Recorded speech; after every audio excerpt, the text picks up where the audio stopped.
into the totally unprotected main. There's only 2 cannons there that were designed to deal with the Banshee harass. Yeah, and it's going to be pretty effective. I've got to say, it does look like Puget's army is down at his natural, so it's going to take him a little bit of time to get up there to defend against this. Yeah, and even when he does get up to defend against this, this is a lot of forces from the Terran player. 3 mostly full medevacs, with the medevacs hanging out over the bio and continuing to heal. That's just a lot of stuff to deal with. And there's no charge for the Zealots yet, and I just think that this force might be able to do crippling damage to the Protoss player. Yeah, Fundipper is coming in here just doing so much. Of course, he's not really microing the absolute best. We'll eventually most likely have to lift off his units. Hopefully we'll be able to get out of here with his medevacs, though. Yeah, he did definitely go for picking off very important tech structures. He got the robotics facility, and I believe he forced a cancel on the Dark Shrine, or did I? Yeah, that Dark Shrine might go up. Yeah. So unfortunately, flying his medevac right by that lower thing, and as we see, a Stalker being warped in at the natural, and it just walks right up and kills off that totally full medevac. So the attack was definitely a very good idea, but not the best execution, and that has allowed Puget to maintain his lead. Yeah, most definitely. Now we do have a 4th base coming from our Terran player, whereas Puget does have enough minerals to build a 4th base, but is not quite going for that just yet. Now, do you feel like, and this could be kind of up in the air, do you feel like he should go for a 4th, or should he commit to an attack and just mass up a huge army right now? When we look at the army supply tab, we see that they're actually fairly close. They're only about 5 different from each other, and with the defender's advantage that Fundipper will have, all of his units will spawn out and immediately be able to get right into the fray. I do think that dedicating yourself to killing that 4th is a slightly less worthwhile option than just trying to take your 4th, continue attacking up. Also, Storm is almost done, which will give Puget a big advantage against this completely ghostless army. However, there is a big force moving right into the natural. There's a lot of Protoss stuff there, even without charge. That's just so many Zealots that it's not going to be able to be taken down particularly quickly.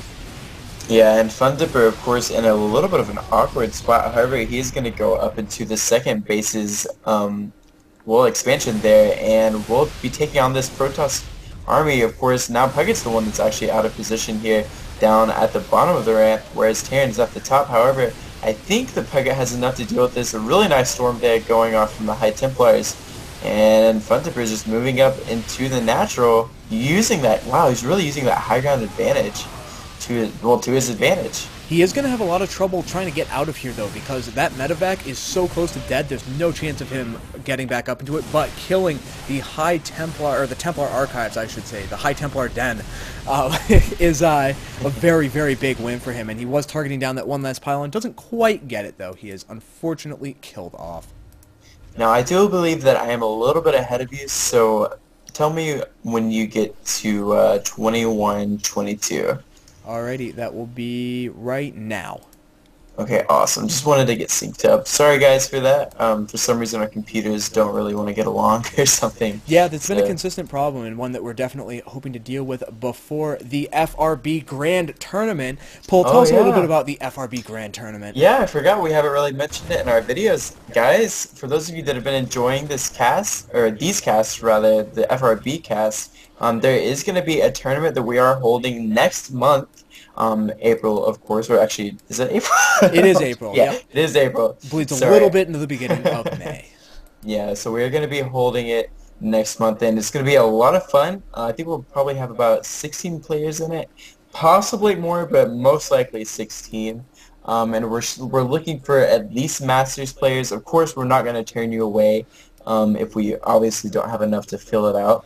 So please apply to that tournament. If you want to, you can check out the post at teamliquid.net. We will post a link in the video.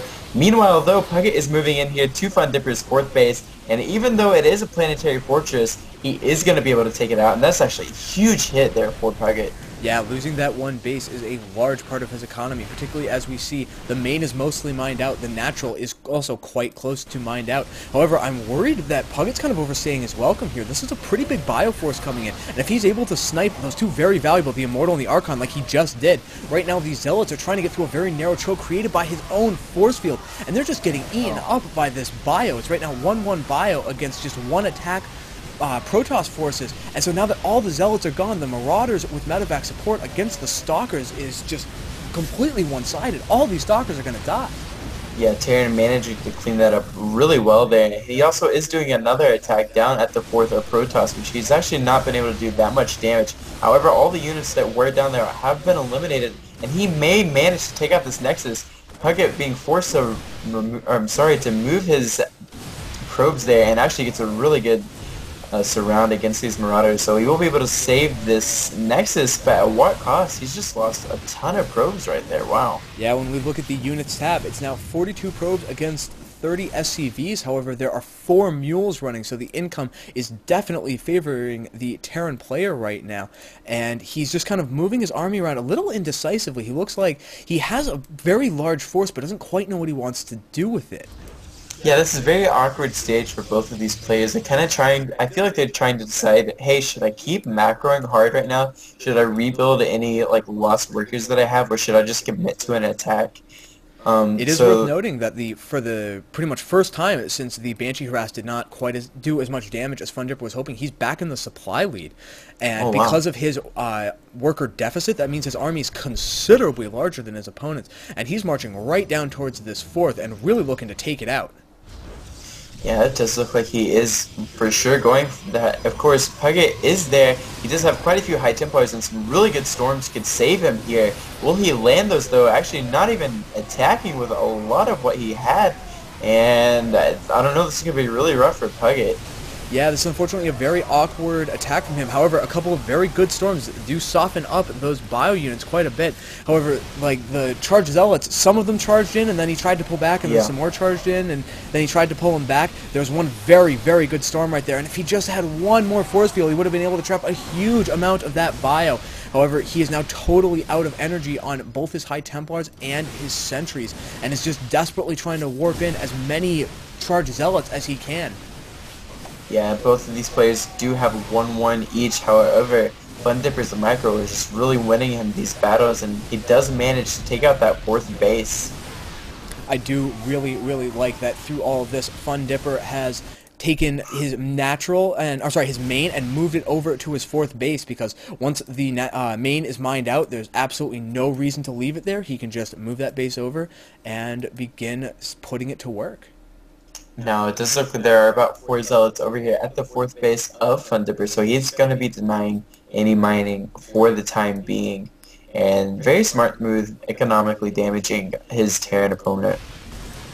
And finally, Fundipper has found that one pylon. I do have to say, this is not the original version that I did an analysis of Crosspoint by Iron Man, and this one high ground and the one on the opposite side does honestly look to me like a just gigantic piece of proxy pylon bait. I can just see proxy pylons being there like every game, to the point where they might, like, Protoss players might just stop putting proxy pylons there because everybody knows that's where you're going to put it, so they just send a Zergling there to kill it. Yeah, I definitely think you're right there. Now, do you feel like we covered, well, we kind of have a downtime as far as attacks go. Did we cover the tournament? Is there anything else you wanted to say about that?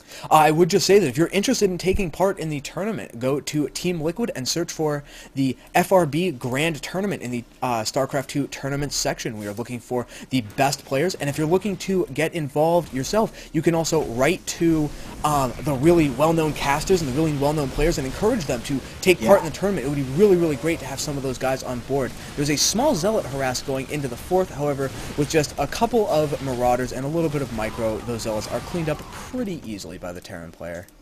Yeah, Protoss unfortunately, just can't handle, that many Zealots cannot handle Marauders with concussive shell. There's just no way. As long as our Terran player micros well, he'll just do so well.